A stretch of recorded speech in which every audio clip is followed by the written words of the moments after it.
할렐루야. 우리 베드로비 제1장로교회 성도 여러분, 평안하셨습니까? 바이러스의 지금 시대를 우리 겪고 있는 우리 모두가 굉장히 고통과 아픔 중에 있습니다.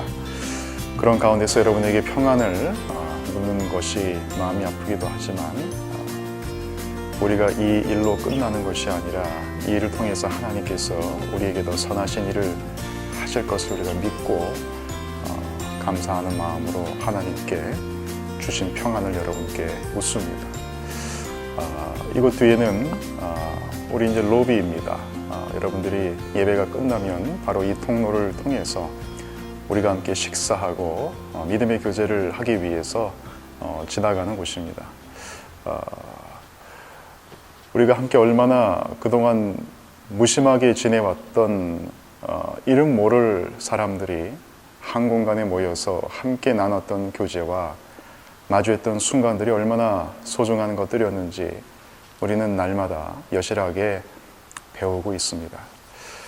하나님께서 우리에게 이 질병을 통해서 그 누구도, 그 어떤 설교자도, 그 어떤 사건도 우리에게 가르쳐 줄 수 없는 것들을 하나님께서는 전 세계에 너무나 넓고 너무나 깊이 있게 지금 가르쳐 주고 계신 것을 보게 됩니다. 오늘 여러분과 함께 나눌 본문 말씀은 마태복음 26장 50절에서 53절까지 말씀입니다. 제가 여러분을 위해서 읽어드리겠습니다. 예수께서 이르시되 친구여 내가 무엇을 하려고 왔는지 행하라 하신대 이에 그들이 나와 예수께 손을 대어 잡는지라. 예수와 함께 있던 자 중에 하나가 손을 펴 칼을 빼어 대제사장의 종을 쳐 그 귀를 떨어뜨리니 이에 예수께서 이르시되 내 칼을 도로 칼집에 꽂으라. 칼을 가지는 자는 다 칼로 망하느니라. 너는 내가 아버지께 구하여 지금 12군단 더 되는 천사를 보내시게 할 수 없는 줄로 아느냐. 내가 만일 그렇게 하면 이런 일이 있으리라 한 성경이 어떻게 이루어지겠느냐 하시더라. 55절까지 읽겠습니다. 그때 예수께서 우리에게 말씀하시되 너희가 강도를 잡는 것 같이 칼과 멍치를 가지고 나를 잡으러 나왔느냐. 내가 날마다 성전에 앉아 가르쳤을 때 너희가 나를 잡지 아니하였도다. 아멘. 예수님께서 이제 잡히시는 날 밤입니다. 십자를 향해서 나아가고 있는 이 순간에 두 가지 장면을 본문은 묘사합니다. 첫 번째는 예수님을 잡기 위해 예수의 몸에 손을 댔던 한 제사장의 종의 귀를 베드로가 칼로 잘라버리는 사건입니다. 굉장히 긴장감이 지금 넘치는 것이죠. 횃불을 들고 몽치를 들고 칼과 창을 들고 예수를 잡으려고 온 한 무리와 기도를 마치고 예수님과 함께 그 대척점에 서서 예수를 맞닥뜨리고 있는 12 제자와 예수님의 무리입니다. 긴장이 넘치고 있습니다. 이 긴장을 깬 것이 바로 베드로가 제사장의 종의 귀를 자른 사건입니다. 또 한 가지 장면은 바로 이 후에 나오는 장면인데요. 예수님께서 이렇게 말씀하셨습니다. 55절에 보니까 너희가 강도를 잡는 것 같이 칼과 몽치를 가지고 나를 잡으러 나왔느냐. 반대편에는 예수님을 잡으러 온 군중들의 모습을 주님께서 칼과 몽치를 가지고 왔다라는 표현으로 묘사하고 계십니다. 여러분, 그 순간에 여러분이 그 자리에 있다고 한번 생각해 봅시다. 분노에 가득한 로마 속국의 유대인 지도자들, 칼을 들고 몽둥이를 들고 예수님의 표현에 의하면 강도를 잡는 것 같이 도둑 잡을 때나 물건 훔치고 도망가는 그 사람을 잡을 때나 쓰는 그 칼과 몽치를 가지고, 지금으로 말하자면 뭐라 그럴까요? 야구방망이, 그죠? 미국에서는 총기가 허용되니까 총을 들고 장총을 들고 자기를 보호하는 여러 가지 무기들을 들고서 지금 예수님을 잡기 위해 마음의 분노와 자발적인 어떤 스스로 공의심과 이런 것들이 지금 불타오르고 대척점으로 긴장을 표출하고 있는 장면입니다. 여러분, 여기서 여러분의 모습을 혹시 보고 계십니까? 우리는 성경을 읽으면서 성경이 항상 거울이 되어서 나의 모습을 비추고 있다는 것을 잊으면 안 됩니다. 예수님의 모습을 기록하고 있지만 예수님의 주변에 있는 사람들, 예수님이 당하신 사건들, 모든 말씀을 통해서 우리는 내 모습을 볼 수 있어야 됩니다. 제가 두 가지 이야기를 본문을 통해서 소개해드렸습니다. 베드로가 말고의 귀를 친 사건과 유대인들이 분노하여서 칼과 멍치를 들고 예수님 앞에서 지금 매우 화난 상태로 서 있는 이 모습, 그리고 예수님이 그 사이에 계십니다. 여러분은 어디서 여러분의 모습을 보고 계십니까? 칼과 멍치를 들고 총과 야구 방망이와 온갖 무기를 들고 그 사람을 죽이려고, 잡으려고, 해하려고 달려들고 있는 도끼 가득한 그들의 눈빛, 저는 여기서 저의 모습을 봅니다. 우리는 살면서 얼마나 많이 예수님을 이와 같이 대적하고 있는지요. 여러분, 놀라운 사실은요, 사도 바울이 다메섹 동산에서 예수님을 만날 때 예수님께서 뭐라고 자기 자신을 소개하셨는지 아십니까? 바울이 눈이 멀어서 쓰러져 있는 순간에 당신이 도대체 누굽니까? 그러자 예수님께서 나는 네가 핍박하는 예수니라 말씀하셨습니다. 여러분, 바울이 예수님을 직접 핍박한 적이 있습니까? 바울이 예수님을 직접 공격한 적이 있나요? 없습니다. 바울은 예수님께서 돌아가신 이후에 본격적으로 활동을 한 사람입니다. 직접 예수님으로부터 가르침을 받지도 않았고 예수님이 제자들과 함께 있지도 않았습니다. 후에 사도로 편입된 사람입니다. 바울은 예수님을 향해서 칼을 들지도 않았고 단지 예수 믿는다는 기독교인들을 잡기 위해서 칼과 망치를 들고 다메섹을 지나가는 길이었습니다. 그런데 예수님께서 나타나셔서 그에게 뭐라 그러셨냐? 나는 네가 핍박하는 예수다. 예수를 핍박하는 자가 바로 바울이었다고 말씀하셨다는 사실입니다. 여러분, 여기서 우리는 깨달아야 할 것이 있습니다. 우리는 예수님을 2000년 전에 이미 승천하신 분으로 알고 있습니다. 그래서 예수를 판 사건, 예수를 대적하는 이 망치를 들고 몽치를 들고 칼을 들고 예수님을 향해서 분노를 표출하는 그들의 모습이 나와 상관없다고 생각하기 쉽습니다. 그러나 성경에서는 예수님은 예수를 직접 핍박하지 않았던 바울을 향해서 네가 나를 핍박했다라고 얘기하고 있습니다. 여러분, 무슨 말입니까? 바로 예수 믿었던 기독교인들, 하나님께서 보내신 자를 핍박한 것을 예수님께서는 나를 핍박했다라고 표현하고 계시다는 겁니다. 여러분, 성경에는 참새 한 마리도 시장에서 예수님의 하나님의 허락 없이 팔릴 수 없고 떨어질 수 없다고 기록하고 있습니다. 하나님께서는 머리카락까지 다 세신 바 되신 전능하신 하나님이십니다. 우리가 이번에 바이러스 사태를 겪으면서 내 옆에 있는 사람들이 얼마나 소중했던 사람들인지 깨닫고 있습니다. 동시대를 살면서 함께 상처를 주기도 하고 상처를 받기도 하고 기쁨을 주기도 하고 도움을 받기도 하고 서로 이렇게 모여 살고 있는 우리들이 얼마나 소중한 사람들이라는 것을 우리는 흩어져서 강제적으로 해산당한 상태에서 배우고 있습니다. 하나님께서 저와 여러분을 2000년대에 1900년도에 태어나게 해서 2000년대를 살게 하면서 이 미국 땅에, 이 넓은 세계에서 미국 땅에, 또 이 워싱턴에, 그 중에서도 시애틀, 그 안에서도 페더럴 웨이 지역의 한 교회에, 한 가정에, 그 안에 한 공동체에, 구역에 우리를 붙여넣으신 것, 여러분 이것이 우연이라고 생각하십니까? 이것은 절대 우연이 아니라 하나님의 섭리라고 성경은 분명하게 우리에게 증거합니다.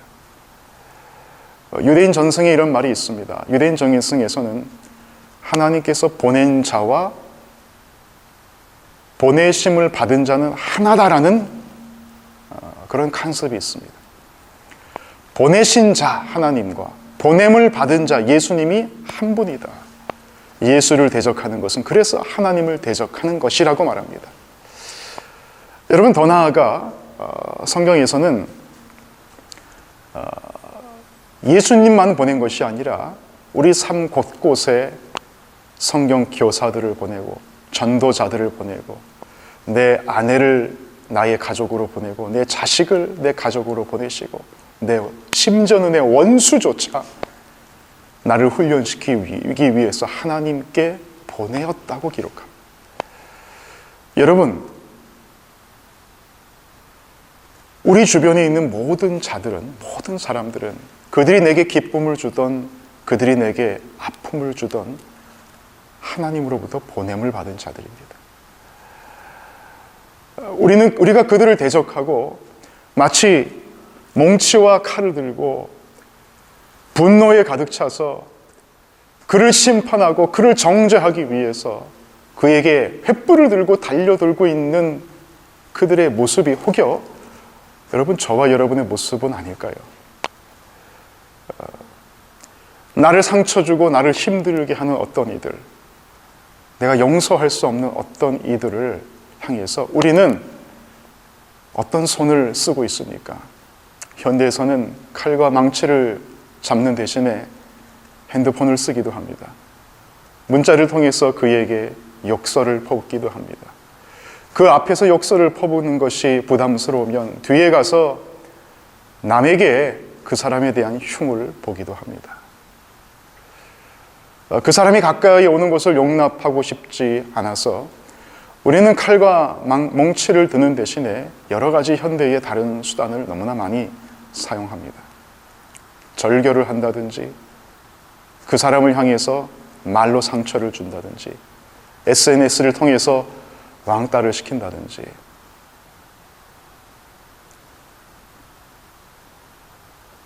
저도 목회자로서 그럴 때가 많이 있다고 고백하지 않을 수밖에 없습니다.